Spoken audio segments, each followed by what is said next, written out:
Elon Musk and 7 members of Doge sat down with Bret Baier to look into the operations of the agency, including its efforts to slash DEI and federal credit card spending.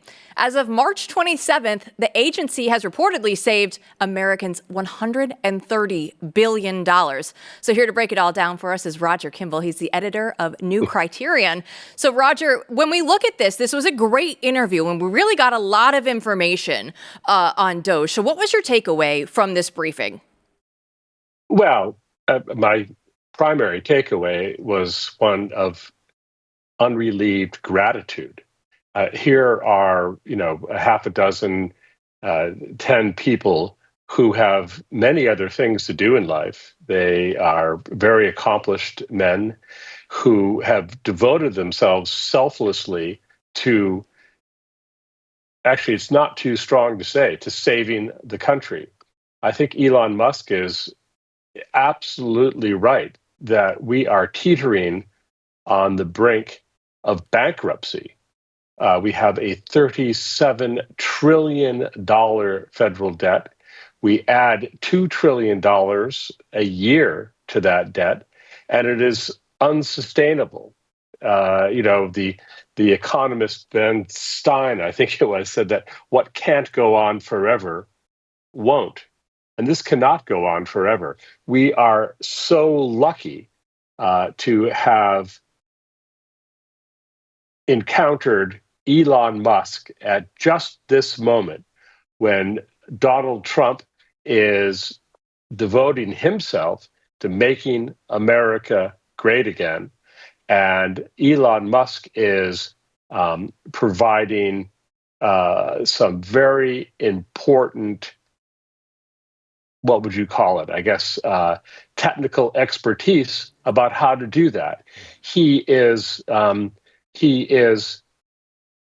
doing exactly what Donald Trump said he would do in his inaugural address. He is applying common sense to a situation in which insanity has reigned for decades.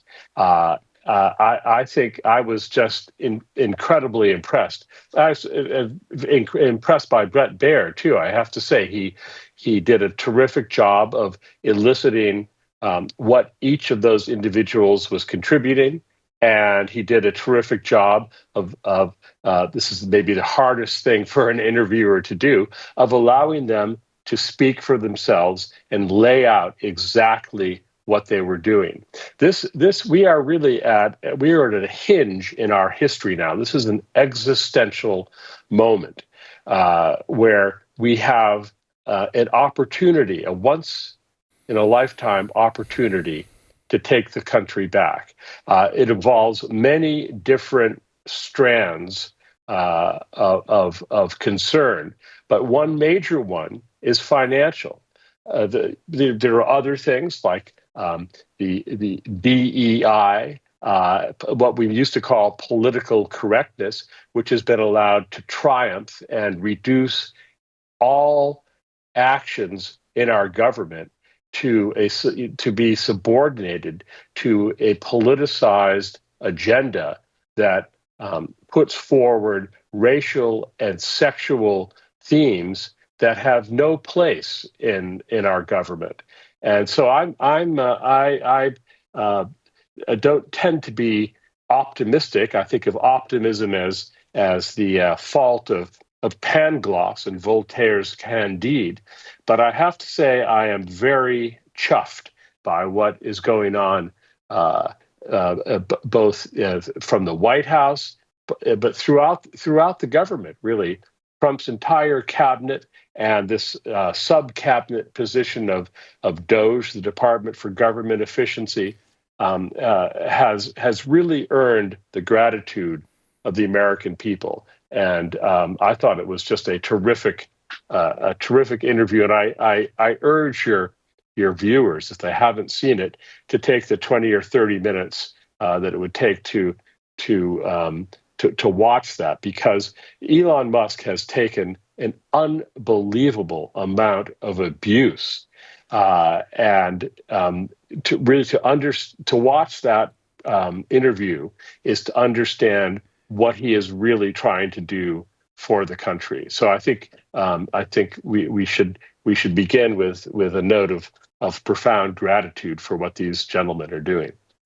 Yes, and it really is. The gratitude comes about, as you said, because, Roger, as we know, these people don't have to do this.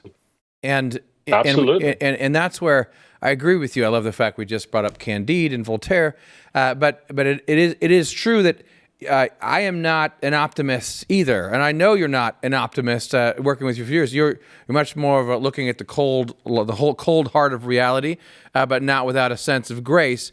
And here we are, looking at this, and I feel the same way every day I get up. I'm thinking, it's now. It's happening now. Like, this is the battle. But yes. But let's look at this, because it's not over. And as you point out, DEI is still reigning supreme in charge of everything. So President Trump just dropped this new executive order, right, calling out the Smithsonian for pushing what he says is divisive race-based ideology.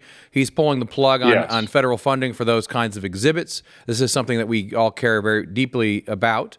You spoke with Steve Bannon recently about some of this stuff. I saw that interview. It's very good, very interesting. We'll talk about some details with it, but just big picture, right? His executive order also seeks to restore the monuments, right, when they took down some of these Confederate leaders. So just before we think about the details, in general, we have seen what you have fought against and pointed out for a long time, right? Basically, the left's domination of culture using the federal government. I think this is a really important issue for people to think about in the audience, and I want to challenge even some of our audience who really, for good reason, just wants to shut it all down, right? I mean, I get it. Like NEA, Piss Christ, the old stuff, just shut it down, right?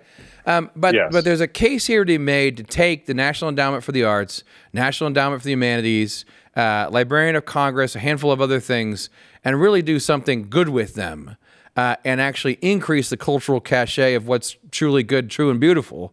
What are your thoughts about this, just big picture? Well, I am definitely against the attack on history that is represented by what we might call the monument controversy, where you, whether you're talking about a university or a town square where a statue of Robert E. Lee will be removed because it reminds, it's meant to remind us of our racist past. In New Haven at Yale University, I used to be a fellow of a college named for John Calhoun, Calhoun College.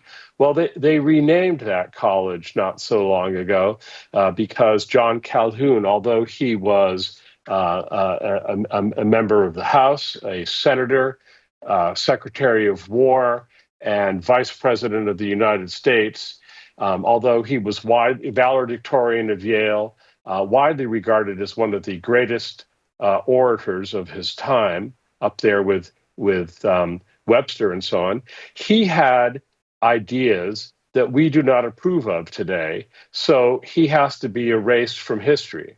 I think that is a terrible injustice. Why? For a lot of reasons, but perhaps the primary reason is this.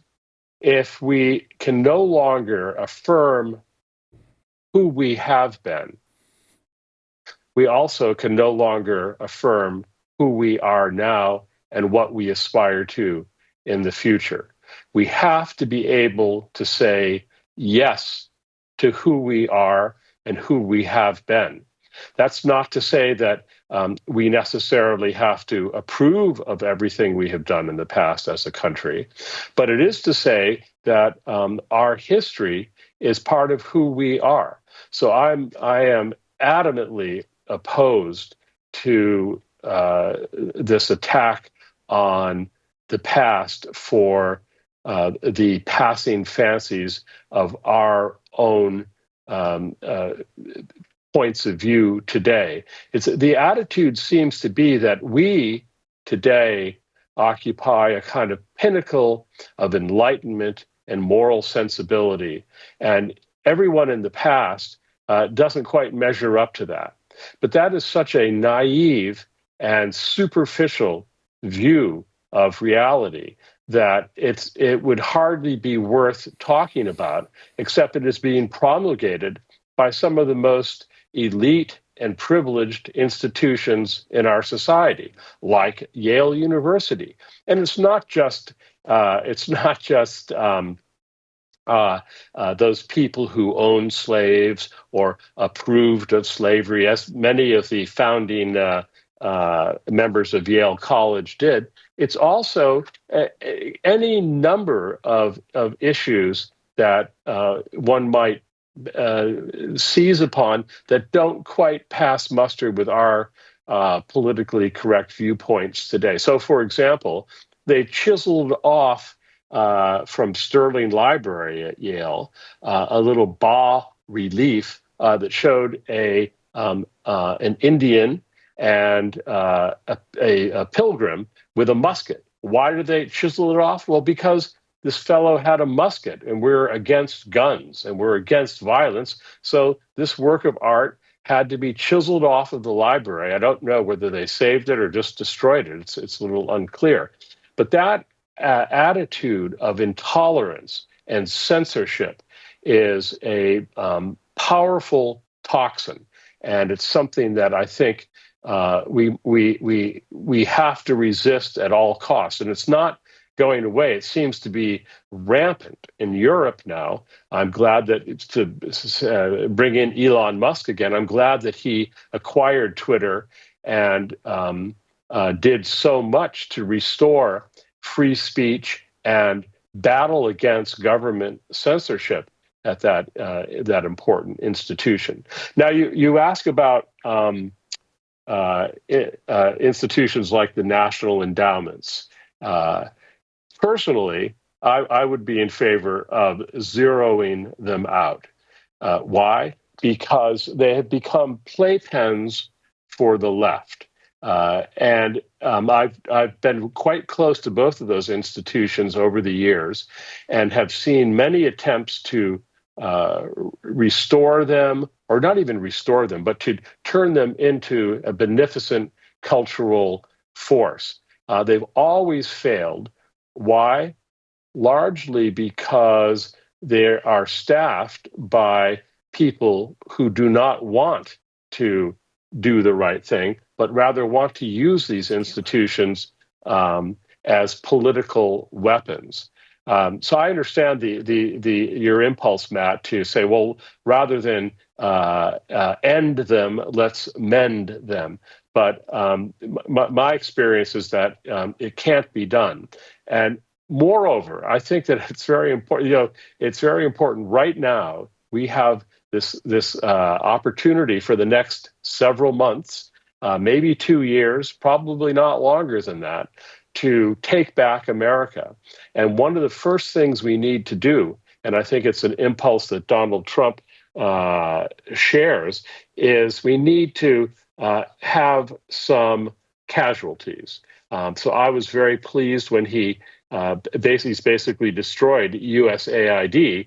That's a good thing, because that is that along with the National Endowment for Democracy, they were Cold War relics that had outlived their usefulness and had really become, again, left-wing playpens that were part of this government censorship complex. So the NED, for example, the National Endowment for Democracy, they gave a $230,000 grant, I think it was, to the Global Disinformation Initiative. What was that about? Well, that was about identifying entities that, according to the people who ran that,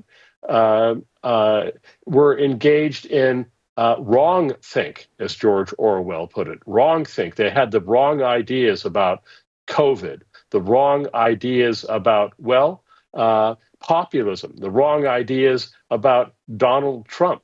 And there's a lot of, actually, it might have been the Blaze too. The Blaze may have suffered from a drain of advertising, because they compiled a list on which the Federalist was, was placed, Real Clear Politics, many entities that were vaguely right of center, and they had the wrong attitude about these issues, and they have been severely penalized. And so we have to fight back against this tooth and claw, and we need some scalps. Well, Roger, we only have about 2 minutes left, but I do want to get into Signalgate with you because everything is a gate now, right? It's Watergate, it's Russiagate, it's Signalgate. You recently wrote about this for the Spectator World. So is there anything to this story? What should we take away? Well, as I said in that piece, I mean, the very idea that it was denominated Signalgate shows that it's an effort by the left to poach upon the authority of Watergate. And maybe finally at last we found something that can bring down the president who we hate. I don't think that's going to happen. I think that, as Ted Cruz said in another context, I think it's a nothing burger. There's nothing there. It was not a huge catastrophic security breach as we've been assured. These people spoke or texted each other using this encrypted app, and the attack against the Houthis went forward. It did what it was supposed to do. Now, it is true that the Presidential Records Act says that such a meeting must be recorded. And whether that was done or not, I don't know. I suspect that the people in the government at that high level will be finding other ways to communicate in the future. But I think it was not. It was a glitch. They shouldn't have done it, and they certainly should not have invited Jeffrey Goldberg to participate. But it's not a big deal.